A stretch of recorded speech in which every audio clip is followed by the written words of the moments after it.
সিউড়ির কাছে করিদ্দার সেনপাড়ায় আমাদের গ্রুপ সদস্য রনি তার ঘরের সামনে বেশ কিছু রাস্তার কুকুরের দেখভাল করে এবং প্রত্যেকদিন খাবার দেয়। তার মধ্যেই এই ফিমেল কুকুরটি ভেনেরাল গ্র্যানুলোমা রোগে আক্রান্ত বা ছোটোতে টিভিটি বা ট্রান্সমিসেবল ভেনেরিয়াল ক্যান্সারে আক্রান্ত।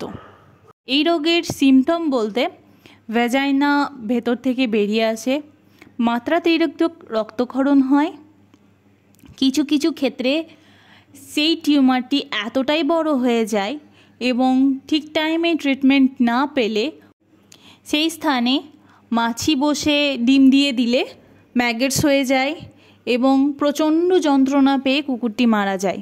আসলে কুকুরটি শারীরিক দুর্বলতার কারণে মারা যায়, মাত্রাতিরিক্ত রক্তক্ষরণের জন্য মারা যায় এবং ওই স্থানে যন্ত্রণার জন্য মারা যায়।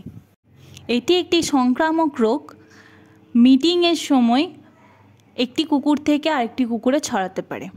আমরা খবরটি জানার পর ওর কেমো শুরু করি। দ্বিতীয় কেমোর পর ও সম্পূর্ণ সুস্থ। আপনার ভিডিওটি সম্পূর্ণ দেখলে ওর সুস্থতা নিজের চোখে দেখতে পারবেন। সত্যি বলতে খুব খুব ভালো লাগছে ওকে সুস্থ স্বাভাবিক জীবনে ফিরিয়ে আনতে পেরে।